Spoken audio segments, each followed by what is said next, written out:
지금부터 2020 서울 민주시민교육 토론회를 시작하겠습니다. 서울 민주시민교육 발전 방안을 주제로 한 본 토론회는 서울특별시 그리고 동국대학교 산학협력단, 서울시 생활속 민주주의 학습지원센터가 공동으로 주관하고 있습니다. 토론회를 통해서 민주시민 교육의 의미가 조금 더 명확해졌으면 좋겠다. 그리고 나아가서 서울시는 서울 시민의 민주 역량이 커지는데 최대한 지원할 수 있도록 그렇게 뭔가 새로운 변화가 생겼으면 좋겠다라는 생각입니다. 민주주의는 바로 지금이고요. 민주시민은 바로 현재, 지금 인생 우리 시민이 되는 삶의 여정 속에 있는 것이다, 이렇게 생각합니다. 여러분들의 깊이 있는 의견들 함께 나누는 시간이 됐으면 좋겠습니다. 감사합니다. 민주주의위원회에서 민주시민 교육이 어떻게 뿌리박고 또 활성화될 것인지 그 기본 방안을 연구해 오신 중간 보고의 자리이기도 합니다. 그래서 오늘 그 자문위원회 고성규 위원장님 좌장을 맡아주시고 또 강구섭 위원 및 두 교수님께서 지금 연구하고 계시는 내용들을 발표를 해주실 겁니다. 또 현장에서 실제 민주시민 교육을 실천하고 계시는 여러 활동과 또 학계에 계시는 전문가분들이 함께 토론해 주시는 이 내용을 잘 담아서 저희들이 좋은 결과 보고서가 만들어지고 민주주의위원회는 그 내용을 토대로 해서 열심히 여러분들의 연구가 연구로서 끝나는 것이 아니라 실현될 수 있도록 노력을 하겠습니다. 그 연구자님들이 연구해 주신 우리 현황이 뭐고 쟁점이 뭐고 우리가 더 앞으로 뭘 발전시켜 나갈 수 있을까 하는 것들을 마음으로 함께 해주실 거라고 믿습니다. 사실 서울시가 2014년부터 의회에서부터 시작해서 아주 정말 정성을 다해서 조례도 만들어 주시고 그 덕에 어쨌든 뭐 21대 국회에서 희망이 좀 보이는 것 같아요. 인프라가 좀 깔릴 것 같고 지원 체계도 법적으로 더 강화될 것 같은 생각이 들기 때문에 사실 이게 시대적인 사명이기도 하고 그렇게 의당되어야 되는 거라고 생각하면서도 굉장히 막 흥분이 되네요. 우리의 이 모임이 그거를 더 범핑업 할 수 있는 더 초월하고 추진할 수 있는 원동력이 되었으면 좋겠습니다. 기존과는 좀 다른 형태예요. 그 서울시 민주시민교육이 이제 변화해야 되고 그 변화들은 이제 아까도 키워드가 여러 가지 나왔습니다만 이제 시민을 교육하는 민주시민 교육이 아니라 시민의 어떤 시민학습, 시민의 교육을 지원하는 형태로 이제 이루어져야 되고 시민교육원 설립 문제라든지 또 민주시민교육이 교육이 아니라 우리의 일상과 생활과 연계돼야 되고 뭐 그런 측면에 본다면 이제 학습과 삶이 연계되면서 시민들이 어딘가에 참여하게 시민들한테 오라고 하는 게 아니라 어떤 시민들 곁으로 다가가는 그런 민주시민 교육이 되기 위해서는 지금 이제 오늘 우리가 토론하고 논의하는 어떤 그 새로운 발전 방안 이런 것들이 이제 명확하게 제시돼야 된다는 측면에서 오늘이 역사적인 자리고 오늘의 어떤 토론이 하나의 어떤 민주시민 교육의 전환점이 되는 자리가 되기를 바라고 또 여기 함께 계신 그 모든 분들이 그런 역사의 한 증인이 돼 주실 것을 부탁드리면서 토론을 시작하도록 하겠습니다. 오늘 이 자리가 갖는 중요성을 아까 의원님이라든지 아니면 또 사회를 보시는 위원장님께서 말씀해 주신 것 같습니다. 굉장히 또 이 서울의 민주주의를 만들어가는 그런 중요한 과정인데요. 이런 과정에 또 제가 함께 할 수 있는 기회를 가지게 된 것을 영광으로 생각합니다. 저도 이제 한때는 서울 시민이었는데요. 지금은 이제 서울 시민은 아닙니다. 어쨌든 그럼에도 불구하고 또 서울시가 가지고 있는 우리 사회에서의 중요성을 생각할 때 이런 또 민주주의 발전을 위한 이런 과정은 매우 중요하다고 생각합니다. 예, 그럼 제 준비한 발제자를 중심으로 말씀드리도록 하겠습니다. 중하계층이 가장 참여에 대한 의지라든지 아니면 관심이라든지 그런 부분이 적습니다. 그리고 20대 계층 같은 경우에도 상대적으로 낮고요. 연령대가 올라갈수록 굉장히 좀 높은 참여율을 보이고 있습니다. 또 이러한 높은 관심과 흥미를 또 사회적으로 또 좀 긍정적으로 그런 어떤 역량들이 발휘될 수 있도록 하기 위해서 그런 대상자의 어떤 차별화된 그런 접근이 필요한 것 같습니다. 이상으로 여러 가지 그런 배경들을 좀 고민한 그런 결과들이 필요한 것 같고요. 아까 서두에서 말씀드렸습니다만 지금 굉장히 중요한 시기에 있는 것 같습니다. 그래서 좀 이런 논의를 통해서 좀 더 민주시민 교육이 제도화되고 그런 과정을 통해서 서울시가 한 단계 좀 도약할 수 있는 그런 기회가 됐으면 좋겠다는 생각을 합니다. 예, 이상으로 제 발제 자료 마치도록 하겠습니다. 그럼 지금부터 서울시 민주시민교육의 쟁점과 과제를 중심으로 질적연구 중간보고를 드리겠습니다. 첫 번째로요.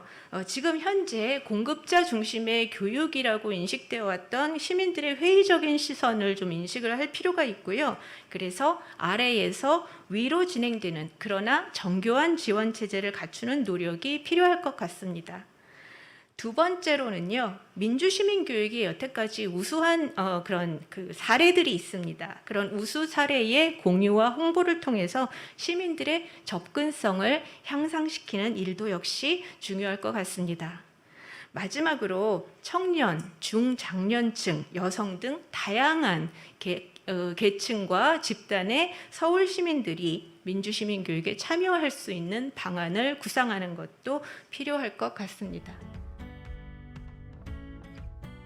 일방에서 교육 프로그램을 만드는 것이 아니라 아까 독일 사례에서 말씀드렸던 것처럼 예를 들어서 의회와 집행부의 관계는 어떻게 되느냐라는 그 주제에 대해서 다양한 주체들이 교육 프로그램을 제시하게 하고 그 중에서 가장 의미 있고 그런 것들을 시민들이 선택하게 하고 그런 것들을 피드백하면서 계속 내용들을 보완하는 것. 그래서 이런 것들이 하나의 기본적인 교육이 됐으면 좋겠다는 생각이 들고 두 번째는 어떤 참여 스킬들. 주민 참여 예산제라든지 이런 것들을 하는 것. 그래서 온라인과 오프라인 교육이 그렇게 좀 형성됐으면 어떨까라는 생각을 말씀드렸습니다. 지금 이 서울시 연구 용역이 광역으로는 지금 4번째 해당되거든요. 지금 부산과 대전과 세종이 있는데 이 세 군데는 조례가 막 만들어지면서 올해 급하게 하면서 용역비가 준비가 안 돼서 1,000만 원짜리 막 2천만 원짜리 이런 걸 그 5개년 계획을 수립을 했습니다. 지금. 그래서 굉장히 추상적으로 할 수밖에 없었고요. 반면에 서울시는 이번에 이전에 많은 인프라를 통해서 이번에 예산도 충분하지 않지만 많이 투여했기 때문에 이번에 좀 구체적인 대안이 좀 나와주는 것이 전체 한국의 민주주의 방향에서 굉장히 큰 의미를 갖는다. 마치 2014년도에 처음으로 조례를 만들어서 전국적으로 확산해 나가면서 지금의 민주시민 교육이 자치구에서 치고 올라오고 중앙에서 받아내는 형식으로 좀 가고 있고 행안부도 지금 올해 안에 민주시민교육에 대한 정부 입법을 하겠다는 입장으로 지금 전환하는 상태이기 때문에 굉장히 조건은 좋은 조건이기 때문에 서울시가 좀 구체적인 인프라에 대한 파악과 구체적인 정책적 대안을 이번에 내놔주면 많은 자축에 큰 도움이 될 것이다 이런 좀 판단을 하고 있습니다. 2013년 이후에 사실은 민주시민 교육이 확장되는 과정에서는요 가장 중요했던 것이 마을 공동체였었어요. 마을 만들기 이것과 결합되면서 폭발적으로 좀 확장되는 그림들이 하나 있었었고요. 2015년 16년도에 마을교육 공동체 혁신교육직으로 하죠. 이것을 통해서 더 확장이 되어지는 그림 분명히 있습니다. 그리고 지금은 주민자치위원회가 주민자치회로 권한을 가지면서 진행되고 있는 부분들이 있어서요.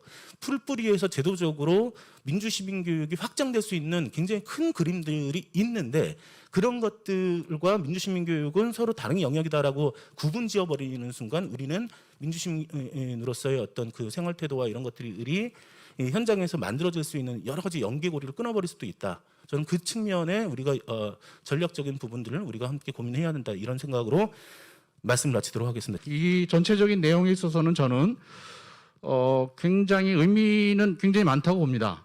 그렇지만 아직 중간 보고서라는 것 때문에 좀 더 보완해야 될 필요가 있다라고는 생각을 하고 저는 여기에 의미 중에 하나는 개념과 목적을 정하고 뭔가를 해야 된다라고 하는 것은 굉장히 명확한 지적이라고 생각을 합니다. 그리고 원칙이 정해지지 않으면 방향 제시가 어렵거든요. 그래서 일단 원칙을 보다 명확하게 설정을 해서 그리고 나서 무언가를 실현하는 그런 제언을 좀 해주셨으면 어떨까라는 생각을 해봅니다.